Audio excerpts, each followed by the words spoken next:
Iran Hormuz প্রণালী সহ অন্যান্য গুরুত্বপূর্ণ সামুদ্রিক যোগাযোগ পথ বন্ধ করে দেওয়ার হুঁশিয়ারি দিয়েছে। দেশটির সুপ্রিম ন্যাশনাল সিকিউরিটি কাউন্সিলের সচিব মোহাম্মদ বাঘের জোল ঘদর বলেছেন, যুক্তরাষ্ট্রের সামরিক ও রাজনৈতিক চাপ অব্যাহত থাকলে শুধু হরমুজ প্রণালীই নয়, অঞ্চলের আরও গুরুত্বপূর্ণ নৌপথও ঝুঁকির মুখে পড়তে পারে। ইরানের রাষ্ট্রীয় সম্প্রচার মাধ্যম IRIB-তে প্রকাশিত এক বিবৃতিতে জোল ঘদর বলেন, যুক্তরাষ্ট্রের ধারাবাহিক উস্কানিমূলক কর্মকাণ্ড আঞ্চলিক নিরাপত্তাকে আরও অস্থিতিশীল করছে। এর ফলে কৌশলগত সামুদ্রিক রুটগুলোর স্বাভাবিক কার্যক্রম ব্যাহত হওয়ার আশঙ্কা তৈরি হয়েছে।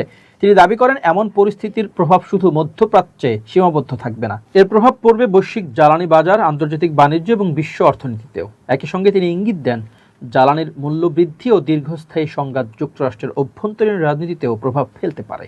হরমুজ প্রণালী বিশ্বের অন্যতম গুরুত্বপূর্ণ জ্বালানি পরিবহন পথ। বৈশ্বিক সমুদ্র পথে রপ্তানি হওয়া অপরিশোধিত তেলের একটি বড় অংশ এই প্রণালীর মাধ্যমে পরিবাহিত হয়। ফলে এই পথের নিরাপত্তা নিয়ে যে কোনো উত্তেজনা আন্তর্জাতিক বাজারে তাৎক্ষণিক প্রভাব ফেলতে পারে। গত 14 জুলাই মার্কিন প্রেসিডেন্ট ডোনাল্ড ট্রাম্পের নির্দেশে মার্কিন সামরিক বাহিনীর সেন্ট্রাল কমান্ড সেন্টকম ইরানের বিরুদ্ধে নতুন করে নৌ অবরোধমূলক ব্যবস্থা জোরদারের ঘোষণা দেয়। এরপর থেকে দুই দেশের মধ্যে সামরিক উত্তেজনা আরও বেড়েছে। সাম্প্রতিক সপ্তাহগুলোতে যুক্তরাষ্ট্র ইরানের বিভিন্ন স্থাপনায় হামলা চালিয়েছে। পাল্টা জবাবে ইরানও মধ্যপ্রাচ্যে মার্কিন সামরিক স্থাপনা ও সরঞ্জাম লক্ষ্য করে হামলার দাবি করেছে।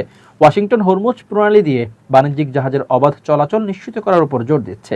অন্যদিকে তেহরান বলছে, ইরানের উপকূল সংলগ্ন এই কৌশলগত জলপথে নিরাপত্তা ও তদারকির বিষয়ে তাদের অবস্থান অপরিবর্তিত রয়েছে।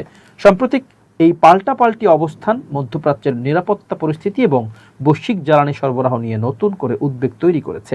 তথ্যসূত্র আনাদোলু এজেন্সি।